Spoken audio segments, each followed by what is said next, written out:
अस्सलाम वालेकुम। उम्मीद है कि सब स्टूडेंट खैरियत से होंगे। आज का जो हमारा लेक्चर होगा वो है एक्सरसाइज 2.11। उसमें क्वेश्चन नंबर 1 है, convert the following equation into standard form. पहले तो समझेंगे कि कन्वर्ट किसको, कन्वर्ट मानी तब्दील करना, मुंतकिल करना, मतलब चेंज करना।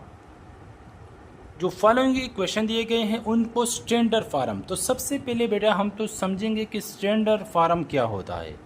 अब बेटा अक्सर हम तो क्वेश्चन तो कर लेते हैं, क्वेश्चन का तरीका भी आता है, लेकिन ये पता नहीं है कि क्वेश्चन के क्या रहा है, इसका मतलब क्या है, स्टैंडर्ड फार्म क्या है, स्टैंडर्ड फार्म में क्या किया जाता है। देखिए स्टैंडर्ड फार्म में बेटा इक्वेशन को एक सीक्वेंस के मुताबिक करना, मतलब अल्फ़ाबेटिकली आर्डर के मुताबिक हो। और दूसरी बात, उसमें अगर वो फ्रैक्शन में है तो उसका फ्रैक्शन ख़त्म करना है। और दूसरा, उसका जो फर्स्ट टर्म मतलब है वो नेगेटिव में ना आए, पॉजिटिव में हो। ठीक है बेटा। इसी तरह मतलब एक सीक्वेंस, एक तरतीब के मुताबिक में जब हम उसको चेंज कर देते हैं तो बेटा फिर क्या है, उसको हम कहते हैं कि ये बेटा हमारे पास क्या है, स्टैंडर्ड फार्म में है। ठीक है बेटा, क्वेश्चन की तरफ चलते हैं। क्वेश्चन देकर भी बेटा आपको समझ आ जाएगी। अब देखिए बेटा, इसमें एक क्वेश्चन है, मैं लिखता हूँ क्वेश्चन नंबर पार्ट नंबर 1 है, y is equal to -x-3। देखो ये एक मतलब एक अरेंजमेंट, एक तरतीब में नहीं है, तो इसको बेटा हम कैसे करेंगे, कैसे उस चीज़ को एक तरतीब के अंदर लाएंगे कि ताकि ये क्वेश्चन हमारे पास क्या हो, एक तरतीब के अंदर आ जाए। अब देखो ये माइनस में है बेटा, वो इधर आ जाएगा, मतलब हमारे पास हो जाएगा y प्लस एक्स, क्योंकि इज इक्वल टू के साइड बेटा जब भी कोई चीज़ दूसरी साइड पे जाती वो अपना साइन चेंज कर देती है, इज इक्वल टू -3। अब बेटा ये फिर भी अरेंजमेंट, क्योंकि पहले x आता है फिर y, तो ये हमारे पास हो जाएगा x plus y is equal to -3। देखो बेटा ये हमारे पास क्या है, एक तरतीब की शक्ल में आ गया, तो इसको बेटा हम कहेंगे कि दिस इज अ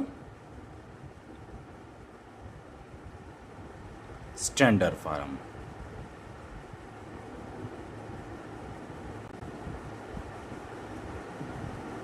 ठीक है बेटा, उम्मीद है कि इसकी समझ आई हुई होगी।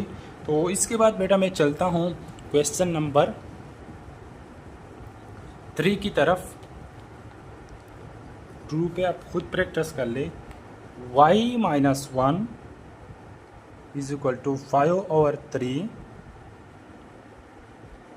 x plus 2। अब देखिए बेटा इसमें क्या करेंगे, तो इसमें बेटा सबसे पहले काम जो हम करेंगे वो क्या है, इसका जो डिनोमिनेटर है इसको ख़त्म करेंगे। ठीक है, तो इसके लिए बेटा हमने क्या करना होगा, इसको हम लिखेंगे मल्टीप्लाइंग 3 ऑन बोथ साइड्स। इसका बेटा ये होगा कि मतलब 3 multiply y minus 1 multiply 3 is equal to ये 5 divided by 3 is equal to x plus 2 multiply 3। ठीक है, ये एक ही टर्म है, क्योंकि आपको पहले हमने टर्म के बारे में जब पढ़ रहे थे, जो मल्टीप्लाई वाले होते हैं वो एक टर्म होते हैं। ये बेटा इससे हमारे पास हो जाएगा 3y minus 3 is equal to, ये इसके साथ कट जाएगा, तो ये बेटा हमारे पास क्या होगा 5 इंटू एक्स प्लस 2 हो जाएगा। ठीक है बेटा, अब देखो फिर इसका जो ब्रैकेट होगा बेटा वो हमने सॉल्व करना है। ठीक है, कैसे करेंगे बेटा, ये हमारे पास हो जाएगा 3y minus 3 is equal to ये 5x प्लस 5 2 ज़ार 10 होता है। सही है बेटा। अब भी क्या होगा बेटा, अब बेटा देखिए तो ये हमारे पास जो होंगे, मतलब ये माइनस में है तो ये क्या हो जाएगा, वो उधर चला जाएगा, या इसको इधर ले आओ। अब ये क्या होगा, तो ये होगा ये 3y उधर चला जाएगा, क्योंकि वेरिएबल जो होंगे वो बेटा एक साइड पे होंगे और बाकी डिजिट दूसरी साइड पे होंगे। तो ये हो जाएगा -3 minus 10 is equal to 5x, इधर प्लस में तो ये -3y। ठीक है बेटा, मतलब ये हो जाएगा -13 is equal to 5x minus 3y। अब इसको बेटा बिल्कुल उल्टा कर सकते हो, बिल्कुल ये साइड उस तरफ ले जाओ, मतलब 5x minus 3y is equal to -13। ठीक है बेटा, ये भी हमारे पास ये क्वेश्चन सॉल्व हो गया है, मतलब this is a standard form.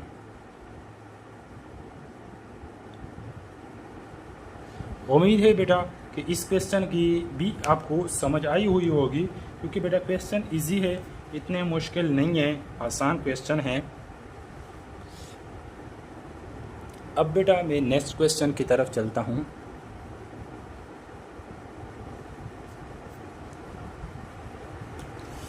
अब बेटा 3 मैंने कर दिया है। अब बेटा मैं कर लूँगा क्वेश्चन नंबर 5 कर लूँगा। उसमें है बेटा x-1 डिवाइडेड बाई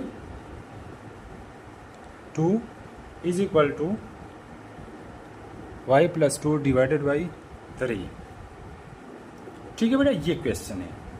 अब बेटा हम क्या करेंगे, अब इसको किस तरह करेंगे, इसका तरीक़ेकार बेटा यही है कि बेटा ये जो नीचे वाले हैं ये, इसका हम एलसीएम लेंगे, 2 और 3 का एलसीएम लेंगे बेटा। 2 और 3 का एलसीएम जो बनता है वो 6 एलसीएम बनता है।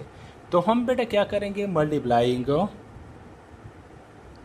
6 ऑन बोथ साइड्स, मतलब हमारे पास x-1 बटा हुआ 2 मल्टीप्लाई 6 और y+2 divided by 3 multiply 6।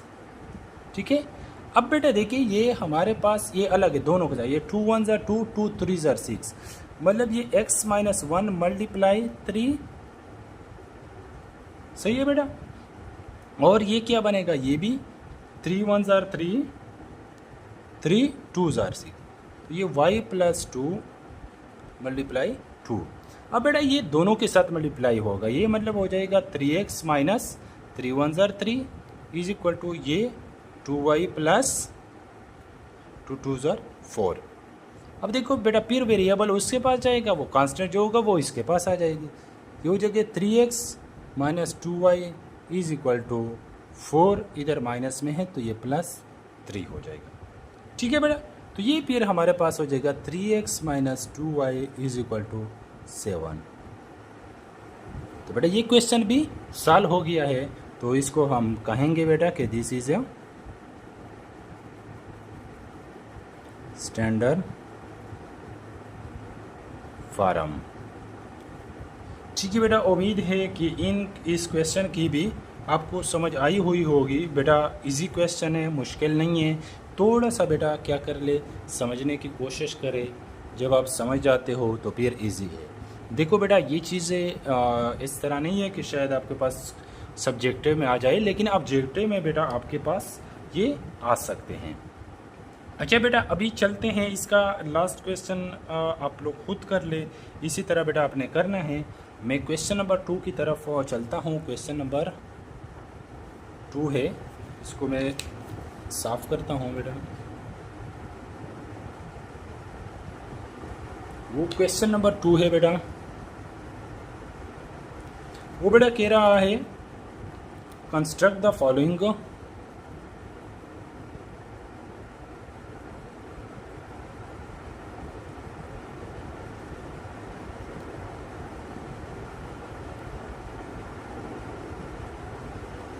the following statements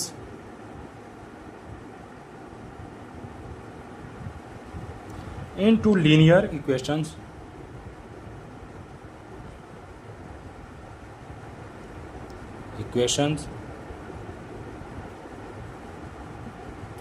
in two variables।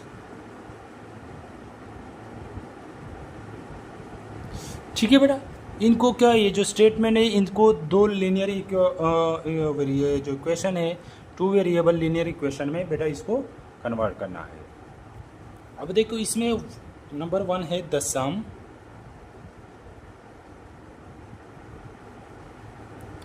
Of 2 numbers is 11। वो बेटा कहते हैं कि 2 नंबर को हम जमा करें, फिर बेटा देखो स्टेटमेंट को समझो, 2 नंबर को हम जमा करते हैं तो वह 11 के बराबर आता है। तो बेटा हम क्या कर लेंगे, हम लिखेंगे कि लेट 1 नंबर या इसको फर्स्ट नंबर बराबर होगा बेटा x, और सेकंड नंबर जो होगा वो क्या होगा, क्योंकि 2 वेरिएबल में करना है तो वो बेटा y होगा, 2 वेरिएबल करना है। अब बेटा क्या है, according to given condition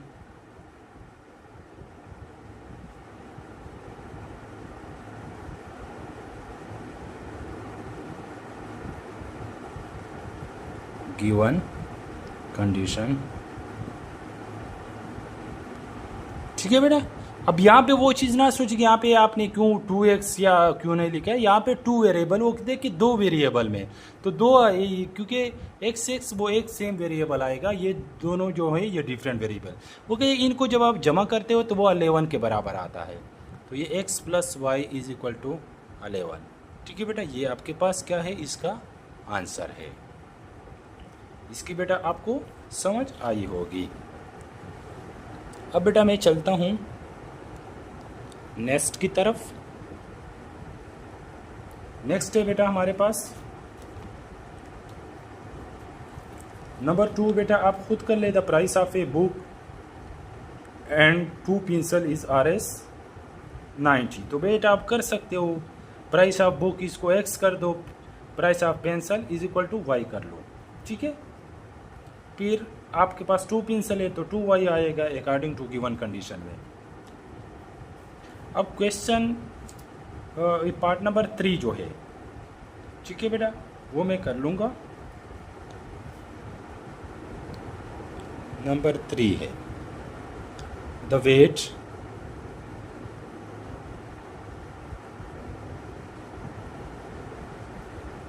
of Zainab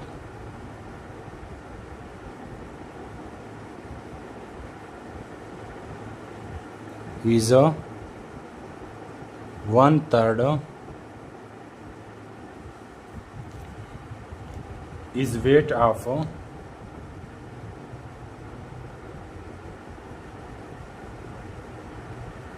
Hamid, ठीक है। कि हामिद की एज के मुकाबले में ज़ैनब की जो एज है वो क्या है, 1/3 है, मतलब तीसरा हिस्सा है। तो इसको कैसे करेंगे बेटा, हम लिख लेंगे कि let the weight of Zainab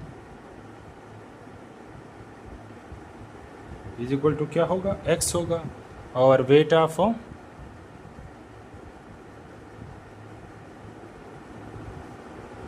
Hamid जो होगा वो y होगा, ठीक है बेटा। एक x है और एक y है according to given condition.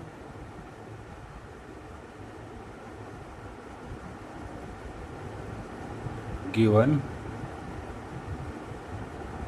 Condition उसमें क्या है कि वो ये बराबर होगा, ठीक है बेटा, कि मतलब इसमें क्या है कि वो बराबर है किसी तरह x = कि the weight of Zainab is 1/3 is the weight of Hamid, ठीक है।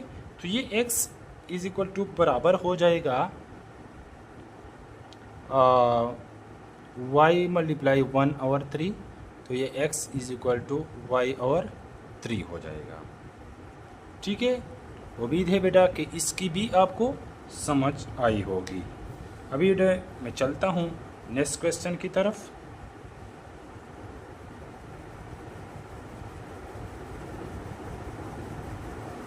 नेक्स्ट क्वेश्चन नंबर 4 है, ये 4 मैं कर लूँगा।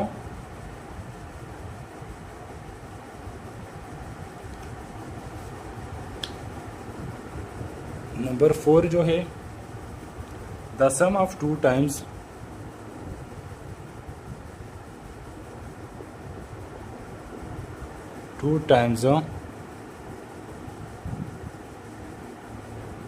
of a first number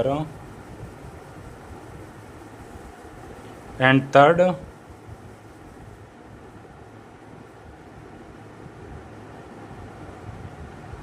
times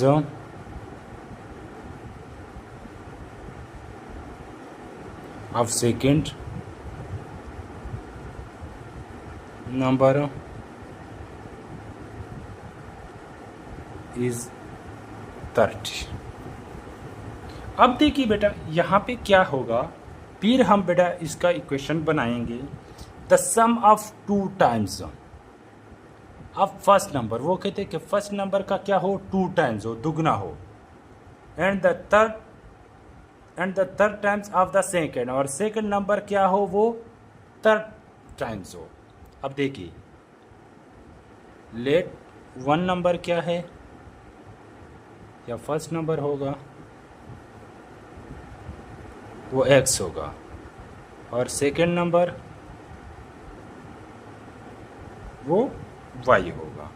ठीक है, अब 2 times of first number, 2 times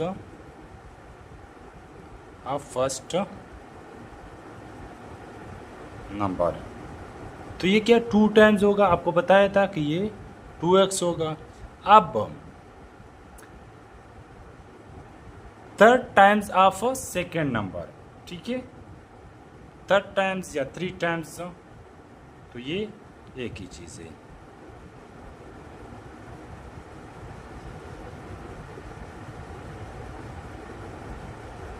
second number, तो वो बेटा क्या हो जाएगा, 3y हो जाएगा। अब ये हो जाएगा अकॉर्डिंग टू गिवन कंडीशन। ठीक है, उनका सम, इन दोनों का जो सम है, जमा है, वो क्या है, मतलब 2x प्लस 3y बराबर है किस चीज़ का, 30 का। ये ऑलरेडी बेटा हमारे पास हो गया है। इसके बाद बेटा नंबर 5 जो क्वेश्चन है वो इजी है। नंबर 6 जो लास्ट क्वेश्चन है वो मैं सॉल्व करता हूँ। नंबर लास्ट इसका जो पार्ट से 5 भी से खुद कर लो और 6 भी खुद। नंबर 7 उसमें है if nominator if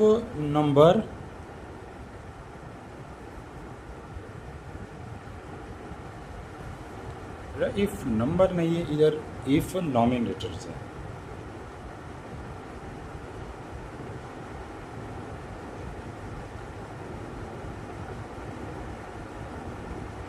if nominator and D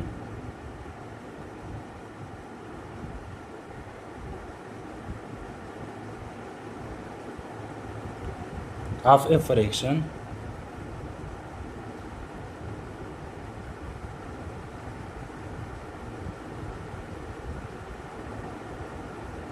are decreased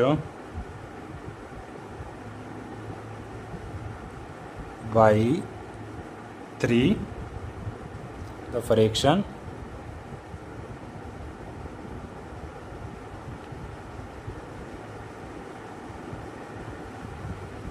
becomes 2 और 3। अब इफ द नॉमिनेटर, बेटा नॉमिनेटर कहते हैं, अब पहले तो इस चीज़ को फ्रैक्शन किसको कहते हैं बेटा, फ्रैक्शन कहते हैं जो बटा की हालत में हो। ठीक है, इसको बेटा बोलते हैं फ्रैक्शन। देखो ये बटा की हालत में। अब नॉमिनेटर ऊपर वाला जो हिस्सा है इसको बेटा नॉमिनेटर कहते हैं, और नीचे वाला जो हिस्सा है बेटा उसको कहते हैं डिनोमिनेटर। ठीक है, ये जो है ये ऊपर वाले हिस्से को, डिनोमिनेटर जो है वो नीचे वाले हिस्से को कहते हैं। फ्रैक्शन जो है बेटा वो कहते हैं जो बटा की हालत में हो। डिक्रीज बेटा कहते हैं कम हुआ। ठीक है, डिक्रीज कहते हैं कि वो दोनों नॉमिनेटर भी और डिनोमिनेटर डिक्रीज हुआ, किससे, 3 से कम हुआ। द फ्रैक्शन कम, तो वो फ्रैक्शन जो होता है वो बराबर होता है, वो 2 और 3 का होता है। तो इसको बेटा हम कैसे कर लेंगे, हम लिखेंगे कि let the number the nominator is equal to x, ठीक है, और द डिनोमिनेटर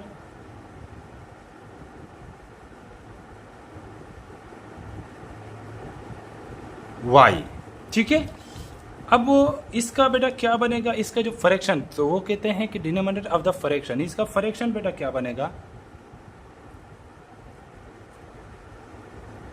तो इसको अगर बट्टा में लिखेंगे तो x बट्टा वाई, ठीक है, इसी तरह फ्रैक्शन बनेगा। अब अकॉर्डिंग टू गिवन कंडीशन,